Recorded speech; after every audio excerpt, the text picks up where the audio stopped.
Good morning, everybody. I'm Jack. So, there's a little bit of a temperature anomaly going on today. This morning, it's just gone 11 o'clock. So what I wanted to do was just take you on a wee stroll around. Come on, Jack, out you go.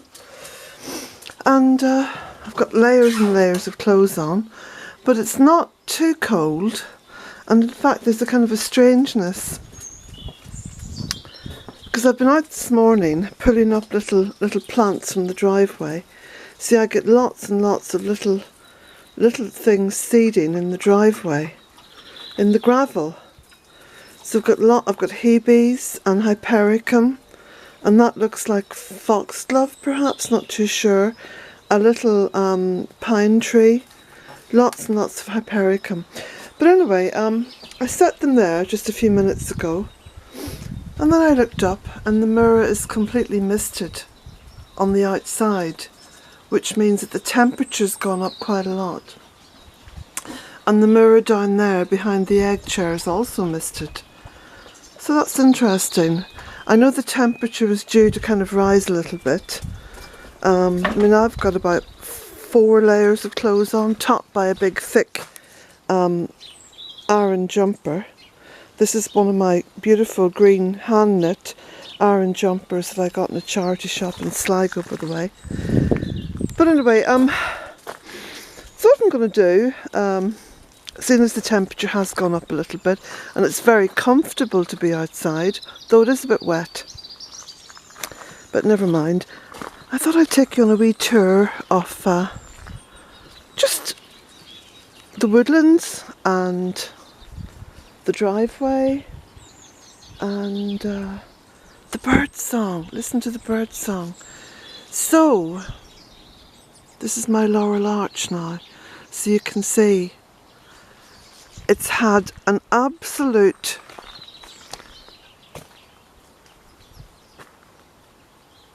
as far as you can go cut. So I've really cut it down to a skeletal frame. That will make a huge resurgence and come on even thicker and better. It's a bit like, you know, when you go and you have your hair cut and then it seems to grow quite thickly. Well, this is what happens here. Well, mine does anyway. And I've been cutting in along here.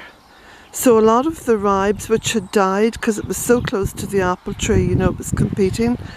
So cut that back. I've got to go in and do the pampas grass. Cut back, give a really hard prune to the Leicester formosa. That benefits very well from a hard prune. Not too sure about this little birch tree. It's in the wrong place, but I'm going to leave it now for this summer because I have taken the leader out of it, which will make it quite bushy and give me a lot of nice birch to work with next winter. You know, when I'm doing wreaths and stuff like that, and doing another little Christmas tree, of course. Spread the laurels. I mean, I've really used the laurels as a deep, deep mulch in problem areas. This is a problem area. This is filled with couch grass, a fair few nettles, stuff like that. But I just really wanted to kind of completely deep mulch it, which is what I've done with the laurel. And then later on during the summer I can go in and pick out the wood from there. Once the leaves have been cast off, I can pick out the wood and that can go into the barn. So it's like very much an ongoing plan, you know. You don't kind of do one thing and leave it disconnected. Everything connects in with each other. Got to give this Vitinia a bit of a prune. That's another thing on my list of things to do. Rhubarb is coming on fantastically well. Very pleased with that. A lot of the spring growth has started, which is not unusual because spring comes in here on the first day of February, which is Imbolc. Still have a fair bit of pruning to do here, but you know, I'm making great headway, so I'm quite pleased. though I'm not resting on my laurels, excuse the pun. More rhubarb, more deep mulching there with the laurels in and around that little cherry tree. That's a very problem area. Lots and lots of quite pernicious weeds, but I mean, you know, all weeds have some status within Mother Nature. In fact, there's no such thing as weeds. What you have is a kind of a monoculture. You have too much of a good thing, so you have to try to lessen that. Now, heard a little bang there. I wonder what that was. So, big tidy up round here, though it's continuing. Got a huge amount of work to do in the tunnel. I'm quite looking forward to that, but that's a task for another day. Drying my clothes in there at the moment. This is what I did with about a third of the laurel prunings. This has been a problem path, I mean always, because it's in a very shady area. It's always been very wet because obviously the water comes down of the tunnel, you know. So this just gives this path a deep mulch, which will give it some kind of a nice sort of clear way, if you like, for the rest of the year. Now I've got lots of willow to cut back here. I've also got a little bit of ash which is coming out there, which I need just to prune a little bit. This is my compost heap. It's building fast. This is my compost heap to use. I've got a lot of compost there. Very happy with that. Look how good that is. Lots more rhubarb coming up here. This is one of my compost bins, by the way. I put it there because this bed was very sort of starved of nutrition, and as a consequence the apple tree which it's beside, look, is doing really well. Lots more rhubarb in there. These are my compost bins. I may have to get another couple. I've got some really good willow growing here as well, because you see the willow feeds on the nitrogen. If you want to grow good, strong, healthy willow and fast, and the same with dogwoods, any of those fast growing shrubs and trees, they will feed very hungrily. They will feed on nitrogen. And of course, as you know, all my compost bins have holes drilled in the bottom. So there is a little bit of seepage goes out, and this bit here is lower than the bins, you see. So the seepage will go into there, and that's why I've got this incredible willow growing fast and strong. So I'm going to be harvesting that and then letting the whole thing grow again.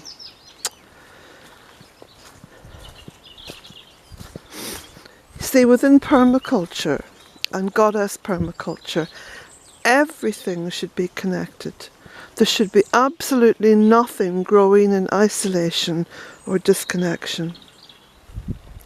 Come on, Jackie boy, we'll go down this way. So we'll go down through the fairy woods and have a little look and see what's happening down there.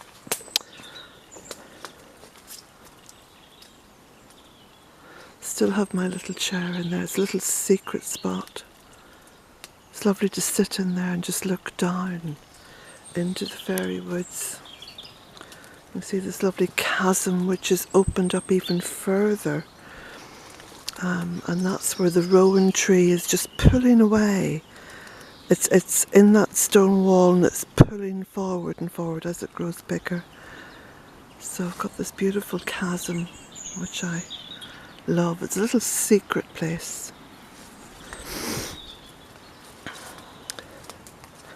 A little bit of a sign here and there of activity from the badgers, because of course this is one of their sets. Now, so you can just see down there, you can see where Jack, just calling you, so you can see how high up I am, and how much in a dell the fairy wood is. Don't often get to see that, except for this time of the year, you know, when the leaves are all gone and it's quite light down there. So just go down here in sort of a crab-like way, which is always the safest way to travel when you're going downhill.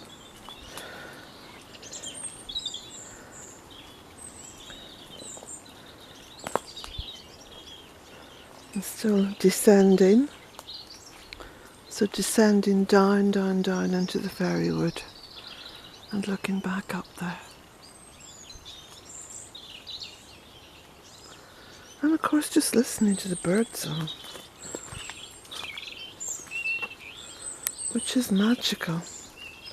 Now I'm not too sure what the weather is going to be like this weekend, as today's Thursday.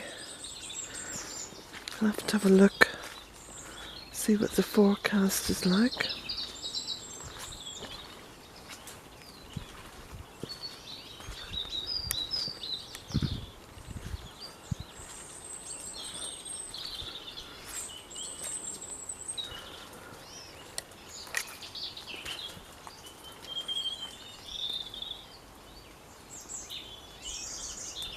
And this, of course, is my beautiful spring well. I mean, I often think, I suppose I've come to this over the years, because it's been, let me see, Dylan and Dominic were 6 and 7 years old, or maybe 7 and 8, when I divined for this well. I divined for it. There wasn't any spring well here before. So Dylan and Dominic are now 20 and 21. So we're talking 13 years ago. So for 13 years, this beautiful spring water has been flowing out from the fairy wood. Now I think that makes this place very, very magical, because to have found such a place with that very ancient fairy thorn in it, to have felt that it was a place of sacred energy, very otherworldly. Now those of you who have visited Bealtaine Cottage will be able to testify to the energy that's here. It's very otherworldly. It's very difficult to articulate what it is, or to even determine what kind of energy it is. It is just simply otherworldly.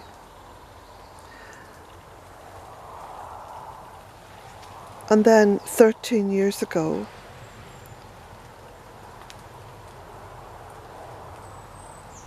Mother Earth, the great goddess,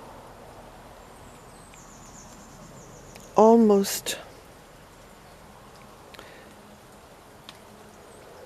opened a portal here to allow this water to flow.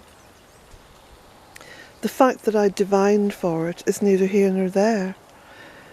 It's just something that I felt compelled to do, and much of what I do I have no rhyme or reason for. I simply don't have a rhyme or reason for it.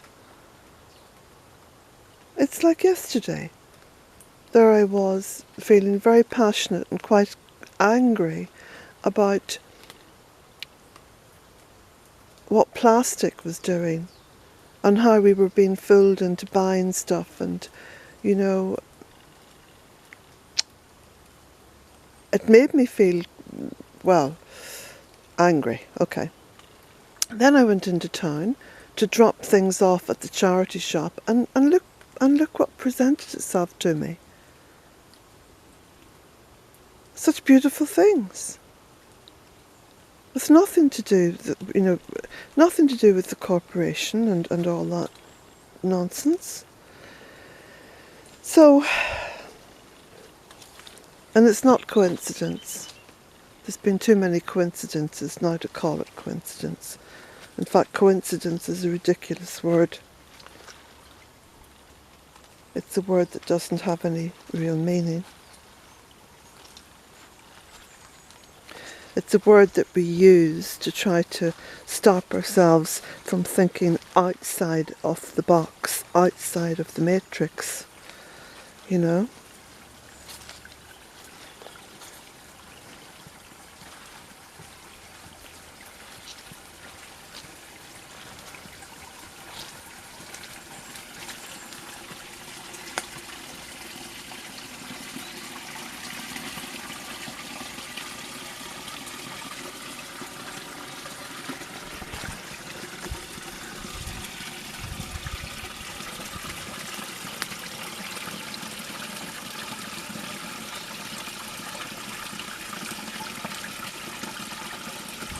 We're led astray very easily by the powers that be and what they want us to think.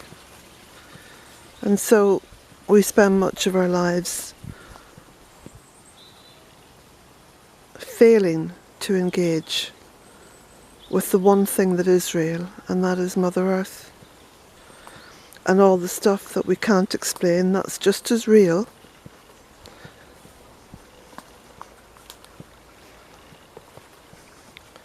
We're continually told, don't look down, don't look around you, look up to heaven.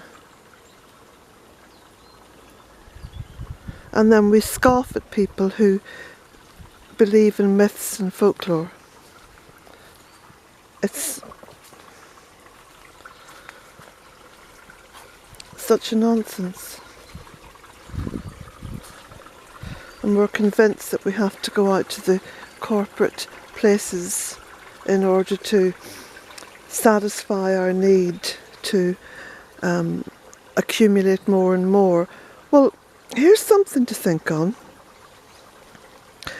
Because I was up in Enniskillen last week and I went to Asda, which for those of you who are in America is part of the Walmart Corporation. I have yet to see a happy looking face in Asda. Happy, spring in their step, engaging. No, what I see are people slowly pushing huge trolleys of crap around a store. And they're walking so slowly, and a lot of them are kind of leaning on the trolley as they walk. And so it's like, well, I suppose that's where the notion of zombie comes from, because it's a very zombified state.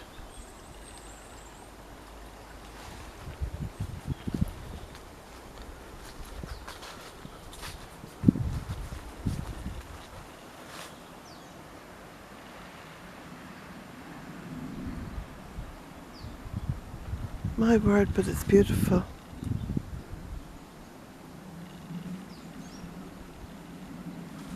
Jim, I must just take you out on the front of the property, you know, that abuts the road, because as we were walking back this morning, myself and Jack, I noticed how there's so many different things taking shape out there. You know, plants that I put in, just as tiny little things.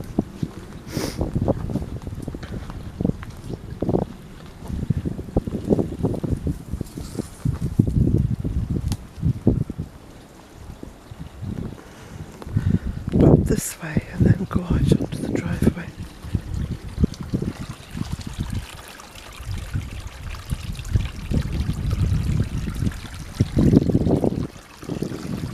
Very healing sounds.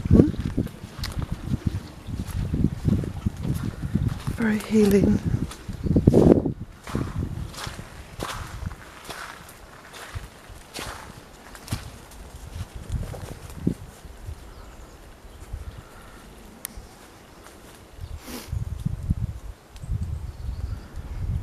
Now I might have to wipe this lens. I'll just use my shirt here. There's little spots of water on it. Is that better? I think so.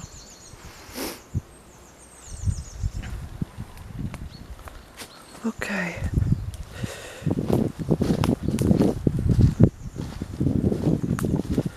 So I don't want to hold the camera facing downwards, because then all you get to see is the actual earth. And I want to hold it, you know, so it's spanning across the land, so you get to see what I see. The ivy on that tree, isn't it beautiful? Okay.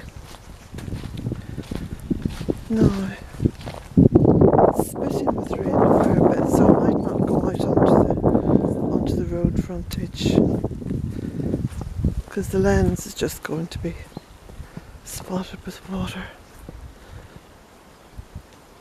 Now, I did notice a few little bits of movement over there in the water. Now, that's usually a sign that the frogs are beginning to gather. So, again, not unusual, because remember, Imbolc, the first day of February. Jack, come up this way. The driveway, of course, is really colourful, because the beech trees are still holding their leaves, and then you've got the vibrant greens of all the various plants, and you've got the beautiful stems here of the birch, oh, beautiful golden brown, and you've got this lovely golden brown again, like an auburn colour of the fuchsia. So there's so many different colours. You've got the daffodils. Remember I said when the daffodils were coming up just after Christmas, I said we won't see any blooms until Imbolc. Well, they're very much on course for that. So the plants are certainly keeping their seasonality.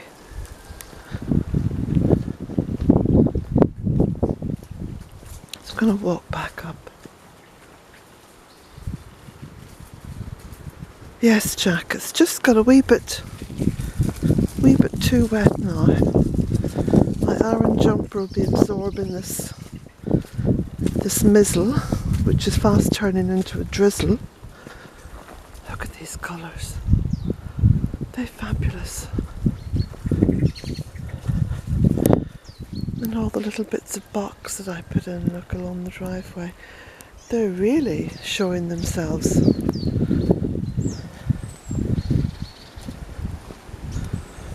And look at the forsythia. You see the sap is beginning to rise, because look at the colour. The beautiful colour in the stems.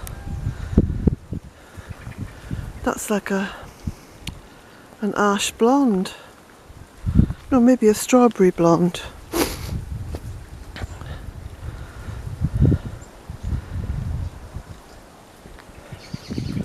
There's more raindrops on the lens. You see all the new trees that myself and Nathan planted in there. And there's the beautiful big rosette heads of the, what's it called now? That huge. Can't think of it. Oh, I didn't have coconut oil yesterday. That's my excuse. That's my excuse, and I'm sticking with it.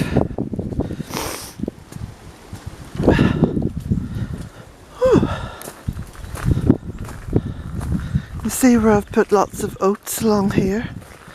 Those are just porridge oats.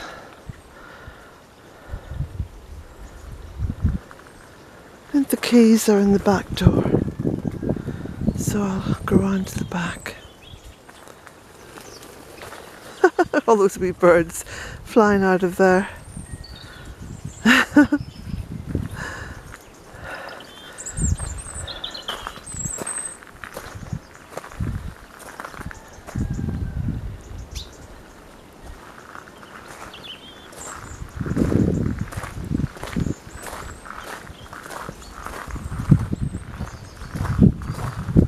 Oh, lovely colours there. Look at this. I think between now and March you get such magnificent colours surging up through all the trees and shrubs, even here on the buddleia. Look, now I left the seed heads on because that's really important for the birds to eat during the winter, and this really doesn't require pruning until March, so there's lots of new growth on it. That's okay, that might kind of die back a little bit if there's a hard frost, but that's why you don't prune it until March. So I'll take it back a fair bit, maybe till about there, so all this new growth down there will kind of spring up.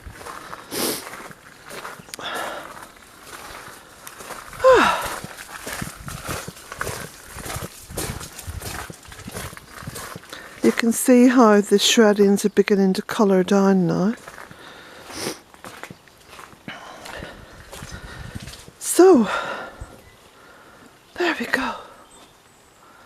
Blessings to you all.